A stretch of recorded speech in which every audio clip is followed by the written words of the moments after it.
hubungan antara Syekh Muhammad bin Abdul Wahab dengan Kiai Haji Ahmad Dahlan itu sama-sama gerakan anti TBC. Kalau dihubungkan dengan Ibnu Taimiyah juga sebenarnya erat ini. Karena Ibnu Taimiyah adalah orang yang pertama kali meletakkan asas dasar-dasar kembali kepada tauhid yang murni. Meskipun musuh Ibnu Taimiyah ini tidak terbilang, bahkan kalau kita biasanya mendengar kalimat-kalimat yang sopan dari orang-orang sebelah itu ya, orang-orang sebelah ini kan sangat sopan kepada ulamanya, kepada kiainya yang dianggap berilmu. Tapi begitu menghadapi Ibnu Taimiyah, mereka tidak sopan lagi gitu. Begitu menghadapi seorang ulama seperti Syekh Ibnu Taimiyah, tidak sopan lagi. Bahkan digambarkan tidak pada tempatnya seorang Ibnu Taimiyah. Demikian juga dengan Kiai Haji Ahmad Dahlan yang mengikuti jejak pendahulu-pendahulunya seperti Syekh Muhammad bin Abdul Wahab yang anti TBC. Itu membuat semua orang yang anti Syekh Muhammad bin Abdul Wahab makin meradang. Kalau kita melihat mereka ini makin meradang, makin tidak suka dengan perilaku Muhammad bin Abdul Wahab, sampai digambarkan tidak pada tempatnya. Kalau kita lihat, Kiai Haji Ahmad Dahlan itu menggagas sejak tahun 1912, menggagas gerakan dakwah anti TBC. Kalau sekarang dirubah menjadi gerakan amar ma'ruf nahi mungkar, kalau dulu itu anti TBC. Tahayul bid'ah khurafat. Kalau sekarang kan dirubah Muhammadiyah menjadi gerakan amar ma'ruf nahi mungkar, itu lebih luas cakupannya gitu. Nah, sama halnya dengan yang dilakukan oleh Muhammad bin Abdul Wahab di Mekah. Yang paling utama di dalam dakwah Muhammad bin Abdul Wahab itu adalah membersihkan kota Mekah dan kota Madinah dari kemusyrikan-kemusyrikan yang terjadi pada waktu itu, yang dilakukan oleh tokoh-tokoh umat.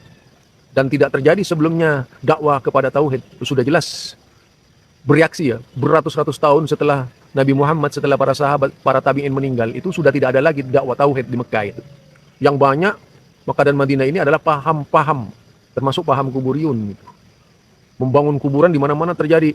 Pelayanan terhadap kuburan tidak bisa dibendung. Bersaing mencari kuburan keramat, membangun kuburan keramat itu menjadi tradisi yang sangat luar biasa pada waktu itu di wilayah Mekah dan Madinah. Kuburan-kuburan itu ditinggikan, tidak sunnah lagi gitu kan. Ini yang kuburan sampai sekarang mewarisi kuburan tinggi-tinggi ini kan Indonesia paling marah gitu. Padahal kalau kita melihat kuburan Rasulullah, ya kuburan Rasulullah itu kuburannya hanya sejengkal yang sebenarnya itu. Kuburan para sahabat awalnya itu hanya sejengkal dari tanah. Nah, tetapi kemudian ada usaha untuk membangun kuburan lebih megah dari masjid. Ini terjadi di mana-mana pada waktu itu, di kota Mekah, di kota Madinah. Nah, yang dihadapi oleh Kiai Haji Ahmad Dahlan itu sama. Sama juga yang dihadapi oleh Kiai Haji Ahmad Dahlan. Yaitu usaha untuk membersihkan Indonesia yang pada waktu itu masih belum bernama Indonesia ya. Kan 1912 belum merdeka, masih Belanda itu. Inggris maksudnya itu kan akhir ya, menjelang kemerdekaan. 45 sebelum 45 itu, sebelum kemerdekaan. Itu Inggris masuk. Jadi usaha yang matang dilakukan oleh gerakan penyubur bid'ah, penyubur tahayul, gerakan menyuburkan tahayul bid'ah khurafat ini di Indonesia sangat luar biasa. Kesaktian luar biasa, ilmu-ilmu kebal itu luar biasa di Indonesia ini. Dilakukan dengan sistematis oleh ulama-ulama tradisional dulu itu. Tidak sedikit padepokan-padepokan ilmu kebal di Indonesia. Tidak sedikit padepokan ya padepokan ilmu-ilmu yang bisa mendatangkan jin gitu. Ilmu-ilmu yang bisa berkomunikasi dengan jin, setan dan sebagainya. Kalau sekarang kan sisa-sisanya namanya pemburu hantu gitu. Kemudian ilmu-ilmu yang mengajarkan kepercayaan, keyakinan biasa, keyakinan animisme, dinamisme, yaitu percaya kepada batu keramat, pohon keramat tuh, kemudian percaya kepada simpang jalan, itu di Indonesia penyakitnya luar biasa. Sisa-sisa agama sebelumnya yang melekat dalam Islam, menyatu dalam Islam, itu terjadi di seluruh Nusantara itu, tidak hanya di Pulau Jawa. Setiap daerah punya keyakinan-keyakinan yang merusak akidah Islam itu. Aduh, kalau di Madura itu ada Nyatar itu, di daerah Nyatar ya, penggabungan antara Islam dan Hindu. Jadi di Pulau Jawa apalagi banyak itu. Belum lagi produk-produk bid'ah, tahayul, khurafat yang datang dari luar negeri, made in luar negeri, itu yang dari Yaman, itu, dari Hadramaut, dan dari berbagai wilayah daerah di wilayah Timur Tengah ya. Itu bid'ah-bid'ah juga dibawa ke Indonesia. Bid'ah Sufiyah, torikoh-torikoh itu datang ke Indonesia. Jadi yang sampai ke Indonesia ini jelas adalah sebuah keyakinan agama yang sudah compang-camping gitu, kanan kiri penuh dengan bid'ah. Nah ini kemudian digagas oleh Kiai Haji Ahmad Dahlan bagaimana supaya Islam ini bersih. Tidak ada lagi tahayul, tidak ada lagi khurafat, tidak ada lagi bid'ah gitu. Kalaupun mau bermazhab menurut Kiai Haji Ahmad Dahlan ya bermazhab yang murni saja. Imam Syafi'i itu. Itu kan murni. Kalau benar-benar kalau mau bermazhab Imam Malik, mazhablah Imam Malik dengan murni. Kalau mau bermazhab dengan Imam Abu Hanifah, bermazhablah dengan Imam Abu Hanifah yang murni. Kalau mau bermazhab dengan Imam Syafi'i, bermazhablah dengan Imam Syafi'i gitu. Tidak dengan tambahan-tambahan yang menyebabkan rusaknya, yaitu kemurnian yang dibawa oleh imam-imam yang 4 ini gitu. Pada waktu itu ya, yang dilakukan oleh Kiai Haji Ahmad Dahlan. Karena sebelum ada majelis tarjih ini, Kiai Haji Ahmad Dahlan adalah seorang tokoh yang berwawasan Imam Syafi'i. Tapi kalau kita lihat kitab-kitab Imam Syafi'i kan tidak ada tahayul, tidak ada bid'ah itu. Coba baca itu Al-Um ya. Mana di dalam kitab Al-Um itu yang mengajarkan bid'ah? Tidak ada itu. Nah, sekarang masalahnya orang-orang yang mengaku sebagai pengikut mazhab Syafi'iyah itu banyak melakukan bid'ah, menambah-nambah dalam mazhab Syafi'i. Tahlilan disandarkan kepada Imam Syafi'i gitu. Kapan Imam Syafi'i itu mengajarkan tahlilan? Nah, kemudian tawassul disandarkan kepada Syafi'iyah. Kapan Imam Syafi'i mengajarkan tawassul macam sekarang ini gitu. Lah ke berbagai macam amalan-amalan baru di dalam Islam ini disandarkan kepada Syafi'iyah. Dosa itu loh. Kalau kemudian menyandarkan kepada beliau tidak pernah mengajarkan. Imam Syafi'i itu ulama besar. Kalau dibaca di dalam kitab Al-Um, dinamakan kitab itu Al-Um itu kitab Indo. Yaitu pandangan-pandangan Imam Syafi'i yang begitu luas terdapat dalam kitab Al-Um ini. Ketika dilihat dan dibaca di sana, itu sangat sunnah beliau berpegangan. Meskipun itu pada waktu itu berkunut, itu adalah kualitas keilmuan beliau pada waktu itu. Beliau berkunut gitu. Sama halnya dengan kualitas Imam Malik yang tidak berkunut, kualitas Imam Ahmad bin Hanbal yang tidak berkunut. Mereka ini benar-benar berjalan di atas ijtihad. Lah tetapi kalau cuma ikut-ikutan tidak mempelajari kitabnya Imam Syafi'i, bagaimana kemudian akan tahu ajaran Imam Syafi'i? Ngaku-ngakunya saja sebagai pengikut Imam Syafi'i, tetapi amalannya tidak sebagaimana yang tercermin di dalam kitab Al-Um. Saya mengajarkan.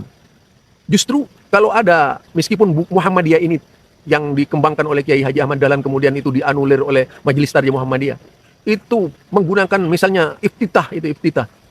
Wajjahtu wajhiya lilladzi fataras samawati wal arda hanifan muslima wa ma'ana minal musyrikin inna salati wa nusuki wa mahyaya wa mamati lillahi rabbil alamin la syarika lahu wa bidzalika umirtu wa ana minal muslimin. Itu inna salati wa nusuki wa mahyaya wa mamati lillahi rabbil alamin la syarika lahu wa bidzalika umirtu wa ana minal muslimin. Allahumma antal maliku la ilaha illa anta rabbi wa ana 'abduka dzalamtu nafsi wa i'taraftu bi dhanbi faghfir li dhunubi jami'an innahu la yaghfiru dhunuba illa anta wahdini li ahsanil akhlaq li ahsaniha illa anta. Itu diajarkan Imam Syafi'i di dalam kitabnya. Dibaca Muhammadiyah malah yang baca itu. Lah, kalau yang merasa pengikut Imam Syafi'i mestinya membaca iftitahnya Imam Syafi'i yang panjang ini, tapi nggak baca. Justru Muhammadiyah yang baca itu. Karena apa? Sesuai dengan sunnah. Dan Imam Syafi'i sesuai dengan sunnah. Allahumma ba'ad baini itu juga ada dalam kitab Al-Um Imam Syafi'i. Jadi di situ kadang-kadang teledorannya kita mengaku sebagai pengikut mazhab Imam Syafi'i, tetapi tidak sebagaimana yang diajarkan oleh Imam Syafi'i. Nah ini, jadi kalau kita melihat perbandingan antara Kiai Haji Ahmad Dahlan dan Syekh Muhammad bin Abdul Wahab, Syekh Muhammad bin Abdul Wahab itu yang disebut dan mendapat gelaran Wahabi, yang diberantas itu orang-orang yang mengagung-agungkan kuburan. Bukan tidak senang dengan orang ziarah. Ziarah itu sunnah Nabi. Kalau dibaca di dalam kitab namanya yaitu kitab Tauhid yang ditulis oleh Syekh Muhammad bin Abdul Wahab, yang namanya ziarah itu sunnah. Nah, yang namanya ziarah itu sunnah. Menjadi tidak sunnah kalau ziarah itu dibumbui dengan bid'ah-bid'ah. Nah sekarang, ziarah itu seperti apa sih bentuknya gitu, di zaman Nabi ya? Kalau di zaman Nabi kalau kita melihat ziarah itu kan artinya mengunjungi kuburan. Merenungkan kematian yang terjadi di sana. Mengucapkan Assalamualaikum ya ahlal kubur, ya ahlad diyar, wa inna insyaallah lahikun. Kan begitu kan? Caranya kita ziarah. Tidaklah kemudian duduk di atas kuburan, di dekat kuburan, dikelilingi beberapa orang, membaca Yasin fadilah, ditambah lagi dengan tahlilan di kuburan, dipimpin seorang imam. Itu bukan ziarah namanya itu. Kita belum pernah melihat Nabi memimpin ziarah, duduk di kuburan, membaca Yasin, fadilah. Kita belum pernah membaca riwayat hadis Nabi, duduk di kuburan, yaitu kemudian memimpin tahlilan, sebagaimana yang terjadi sekarang-sekarang ini. Atau kemudian ketika ada orang meninggal, memimpin orang yang meninggal itu, memimpin yaitu sesudah sholat jenazah, terus ke kuburan, di kuburan dia bertahlil, seperti yang dilakukan oleh kita-kita sekarang itu kebanyakan ini. Nggak pernah diajarkan. Coba lihat riwayatnya yang mana itu Nabi pernah memimpin sebuah tahlilan, yang memimpin sebuah tahlilan di kuburan, meminta yaitu kepada Allah, menghadiahkan pahala bacaannya itu kepada orang-orang yang meninggal. Nabi itu ke kuburan, kewajiban jenazah ini yang pertama adalah yaitu memandikan. Nah, sudah dirubah sedikit. Biasanya itu dimulai dari tempat-tempat wudhu, kemudian justru jenazah diwudui supaya sholat.